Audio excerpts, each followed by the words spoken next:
One night in January 1982, two women vanished separately while hitchhiking through the snowy mountain roads of Breckenridge, Colorado.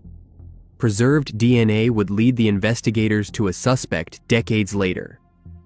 Barbara Oberholtzer was born in 1952 and was affectionately known as Bobby Joe. At the age of 29, she split her life between Racine, Wisconsin, where she was raised, and Alma, Colorado, where she had built a new chapter of her life. People who met Barbara were often drawn in by her openness and warm personality. Her real education came from life experience, particularly the transformation she underwent after moving to Colorado. In Breckenridge, Barbara secured a position as a receptionist at a mining company. It was a role she took seriously, showing both reliability and professionalism that did not go unnoticed. Recently, she had received a promotion, a moment of recognition that filled her with pride and excitement.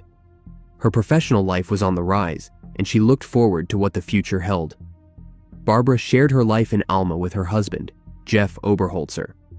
Their relationship was described as happy and steady, a partnership that appeared both loving and rooted in mutual respect.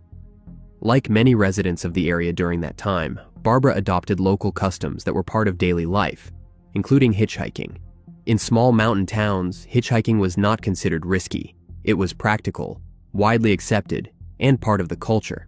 But beneath the calm rhythm of her routine, danger was quietly approaching. Barbara had no way of knowing that the freedom and peace she cherished would soon be taken from her. Annette Schnee was born on September 16, 1960, in Iowa.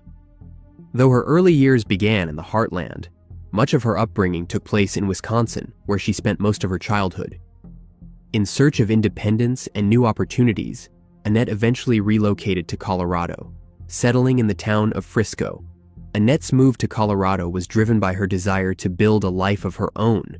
She was known to be sweet and soft-spoken, yet there was no mistaking her ambition. She held clear goals for her future, with dreams of one day becoming a flight attendant. To support herself and move closer to her dreams, Annette juggled two jobs. During the day, she worked as a housekeeper at a Holiday Inn in Frisco. In the evenings, she took on shifts as a cocktail waitress at a local bar. Without a car, Annette relied on hitchhiking to travel to and from her jobs, just as many others in the area did. Annette, like many of her peers, viewed it as a normal part of daily life. She had plans, and she was steadily working toward them, never wavering in her quiet pursuit of a better tomorrow. But the promise of that tomorrow would never arrive. On January 6, 1982, 29-year-old Barbara Oberholtzer had been hitchhiking south of Breckenridge, Colorado. That evening, she was last seen around 7:50 p.m., leaving the village pub, where she had met friends for drinks. When she failed to return home, her husband Jeff and close friends began searching for her immediately, fearing something had gone wrong. Their fears were confirmed the next afternoon. On January 7th at approximately 3 p.m., Barbara's body was discovered about 10 miles south of Breckenridge, lying on her back down a snowy embankment along Colorado State Highway 9. The location was about 300 feet from a small parking lot at the summit of Hoosier Pass, at an elevation of 11,000 feet. The investigators quickly assessed the grim scene. Conditions at the time of her demise were believed to be dark, freezing, and possibly snowing. The medical examiner determined that Barbara's life was ended from a gunshot wound to the chest, inflicted by a handgun. A second bullet had grazed her right breast, and the authorities concluded she had been shot at the site where her body was found. Her body was frozen due to the frigid temperatures, and her hands were close together, with zip ties around her left wrist. Along with her body, the detectives found a few puzzling clues: an orange-colored booty sock, traces of blood on one of her winter gloves, and a keychain nearby. Barbara's purse, however, was found much farther away, 20 miles south of the body, on U.S. Highway 285 heading toward Denver. The weapon was never recovered, and the poor weather conditions offered no further evidence. That same evening, 21-year-old Annette Schnee was also hitchhiking south of Breckenridge. She had left a local pharmacy around 4:45 p.m., likely heading toward one of her jobs.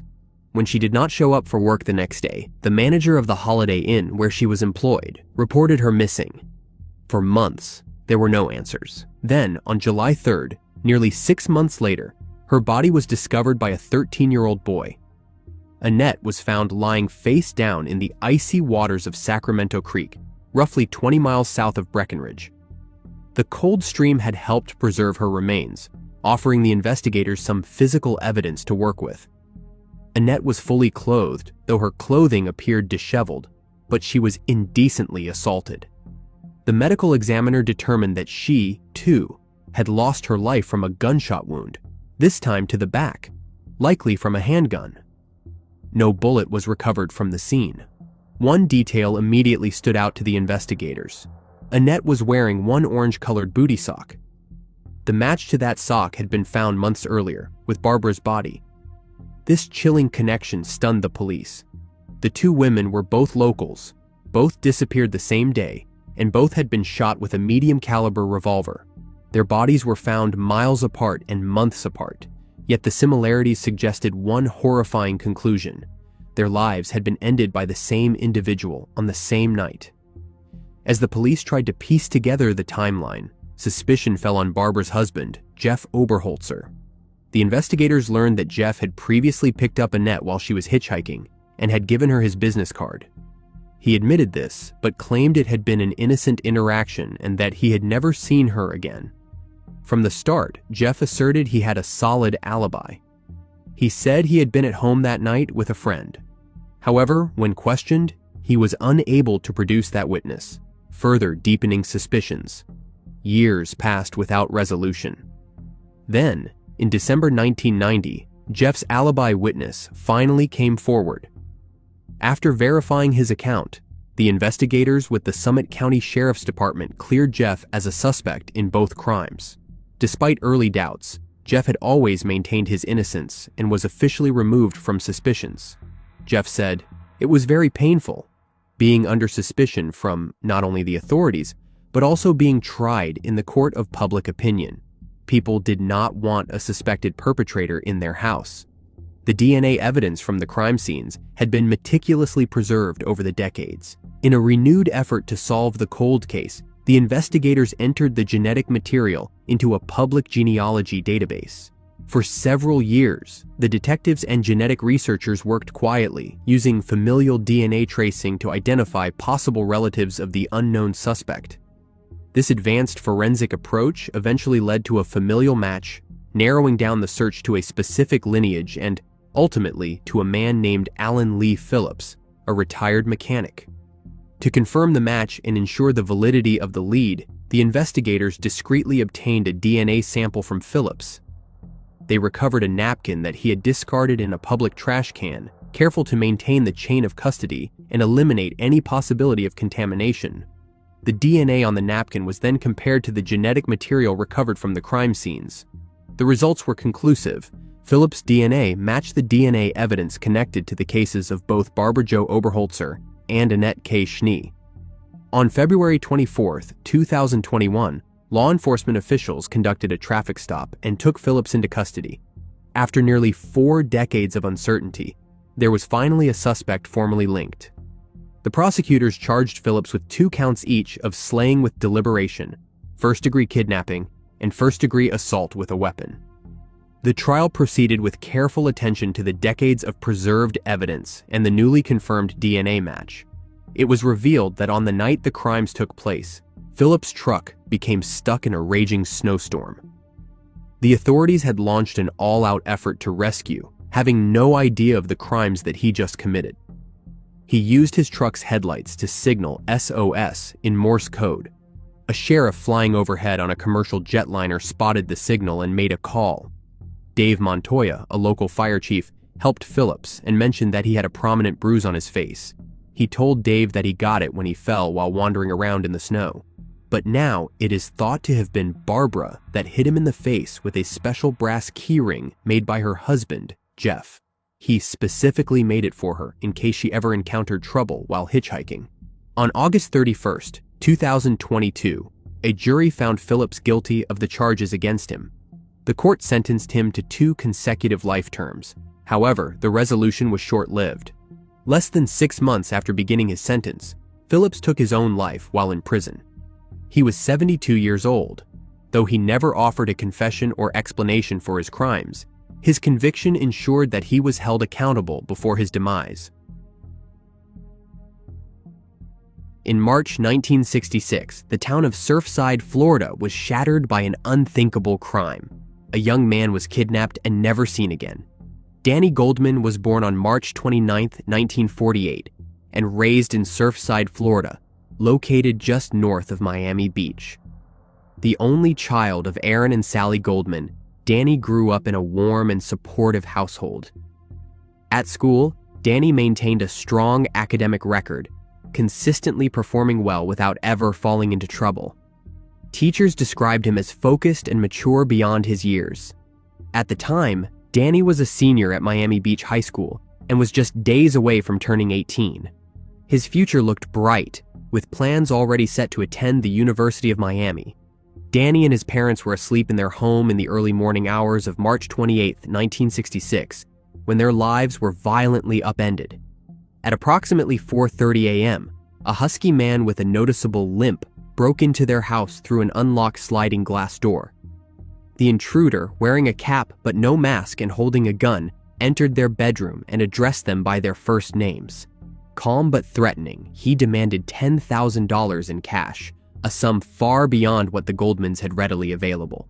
When Aaron and Sally explained that they did not have that amount of money in the house, the man became more aggressive. He abruptly declared that he would take a hostage instead. "I am going to hold Danny for security," he told them, before raising his demand to $25,000. The calm of the night shattered as the man bound Danny with cords and tape, physically restraining him and forcing him into the family's car.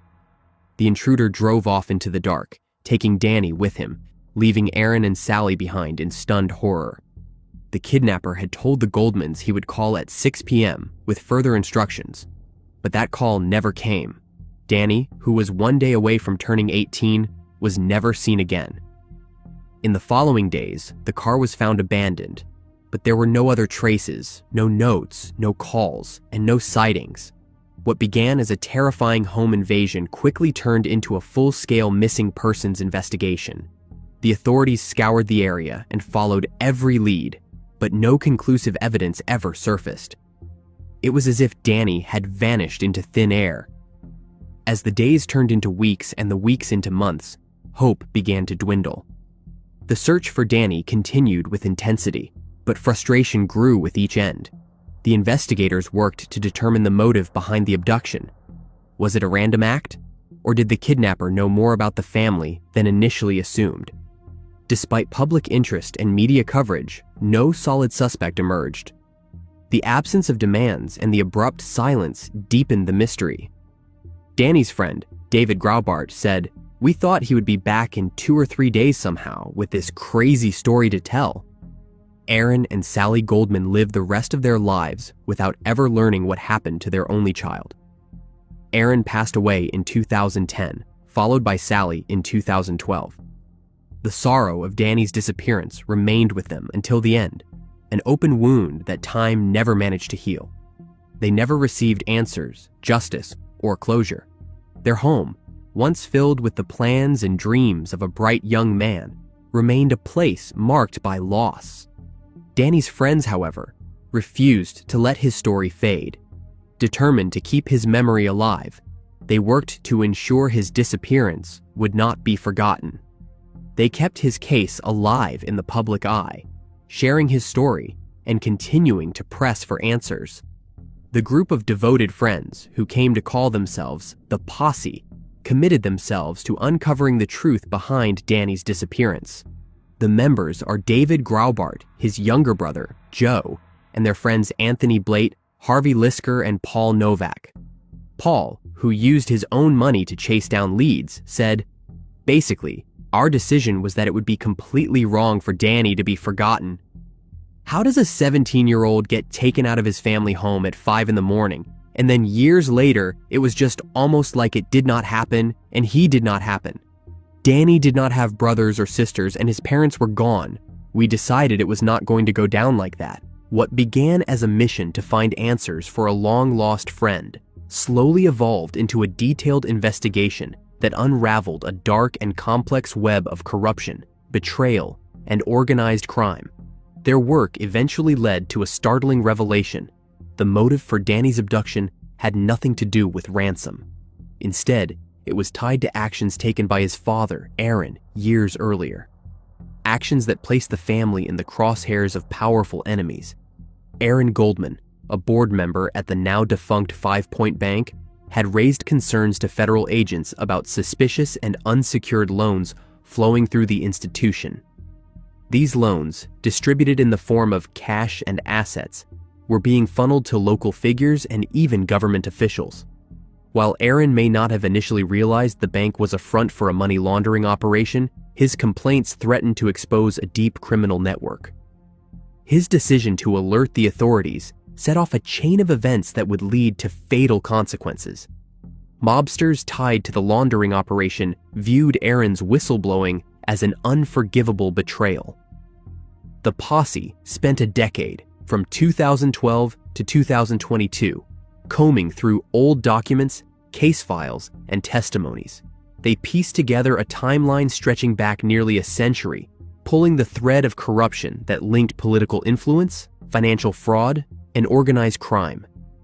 Their relentless pursuit finally bore fruit when they uncovered a piece of overlooked evidence, a fingerprint left on the sliding glass door the night Danny was taken. The investigators at the time had missed its significance, but decades later, it proved pivotal. The fingerprint belonged to mob associate George DeFeese, the man who had kidnapped Danny. It was revealed that DeFeese had not put on his gloves until after entering the Goldman residence, a critical mistake that ultimately revealed his identity. Another clue, a Canadian-made rubber glove, further tied DeFeese to the scene. One of the members of the posse, Paul, traced the glove back to a Brooklyn clinic, which was the only facility in the area that used that specific type of glove. Records confirmed that DeFeese had once been a patient there and had resided in New York during the time of the abduction. Further investigation pointed to Joe Cacciatore, a known associate of DeFeese, as his accomplice. The two men had worked together in the underworld and, as the evidence indicated, collaborated in Danny's kidnapping and fatality. It is believed that they disposed of Danny's body by throwing him into the Atlantic Ocean, ensuring he would never be found. Both DeFeese and Cacciatore have since passed away, leaving no opportunity for justice to be served in court. However, for those closest to Danny, knowing the truth brought long-awaited closure. Among the most heart-wrenching discoveries was a handwritten letter from Sally, Danny's mother. In it, she pleaded with the authorities and the public not to forget her son. Though she passed without knowing what happened, her wish was ultimately fulfilled by the posse, who honored her plea through their tireless work. Danny's remains have never been recovered, but his friends take comfort in knowing they kept their promise.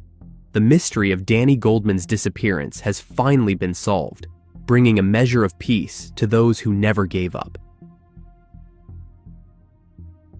In June 1995, the lifeless body of a young girl was found in Atlanta, Georgia. Years later, the case would be linked to another, but it would take decades for the perpetrator to be identified. Nacole Smith was born in 1981. As a student, she attended a local middle school where she excelled academically. One of the milestones she eagerly anticipated was her upcoming middle school graduation. Nacole dreamed of wearing a beautiful white dress for the ceremony, a tradition that held deep significance for her. It was a symbol of pride, achievement, and the bright path she envisioned ahead. On the morning of June 7, 1995, 14-year-old Nacole began her day just like any other. She left home with her sister and a group of friends, walking to school along the familiar streets of Campbellton Road. It was a route she had taken many times before, a daily ritual that felt safe and routine. As they walked, Nacole suddenly realized she had forgotten an important assignment. Determined not to let her hard work go to waste, she made the decision to return home and retrieve it. In an effort to save time, she took a shortcut through a wooded area near an apartment complex. It was a choice made with the intention of responsibility and diligence, values that had always guided her. But the decision led her into an isolated place where an unimaginable act of violence awaited. The police later reported that while taking the shortcut, Nacole was assaulted and shot twice in the face by an unknown man. The brutality of the attack stunned the community. Not long after the crime, her body was discovered by someone who quickly contacted authorities. The detectives with the Atlanta Police Department immediately sprang into action following the discovery of her body. They interviewed witnesses, canvassed the neighborhood, and pursued every possible lead. Community members came forward with information, and the investigators worked tirelessly to piece together the events of that tragic morning. Despite their commitment and the urgency surrounding the case, answers remained elusive. As the years passed and viable leads diminished, the case eventually went cold, leaving Nacole's family and community without justice or closure. Nearly a decade later, in 2004, a significant development reignited the investigation. Another young black teenager, 13-year-old Betty Brown, reported being indecently assaulted in the southwest Atlanta suburb of East Point. The investigators collected DNA evidence from the assault, and the results delivered a chilling revelation. The DNA matched that of Nacole's case. While this confirmed that the same person had committed both crimes, it still left detectives with one critical gap. They did not know the identity of the man behind the attacks. Years continued to pass without resolution. Then, in January 2022, the Atlanta Police Department made a groundbreaking announcement. Through the use of forensic genetic genealogy, the authorities had finally solved both cases. This advanced technique, which combines DNA analysis with genealogical research, allowed the investigators to trace family trees and pinpoint the suspect's identity. The breakthrough finally came nearly 27 years after the crime. The man responsible was identified as Kevin Arnold, a 49-year-old who had passed away just 5 months earlier, in August 2021, from liver and kidney failure. His demise meant he would never face trial or be held accountable in a courtroom for the pain he caused. For Nacole's family, the identification of Kevin Arnold marked a complicated form of closure. It was a resolution that came without the possibility of prosecution or public reckoning, but it was a conclusion nonetheless. Nacole's mother said, "I never imagined this person would be deceased. So many unanswered questions I had for him that I can never ask and get answers, but I would never say it was closure for me because I will live for this pain for the rest of my life." She shared a hug with the other victim, Betty. Betty then said, "This has been a part of my life that I had hidden for a while because I did not want to live in that pain anymore. I am so conflicted because on one hand, I want to rise above and not let this control me, but on the other hand, I want his family to suffer because he is not here to suffer. I want them to feel the pain that my family has felt for years."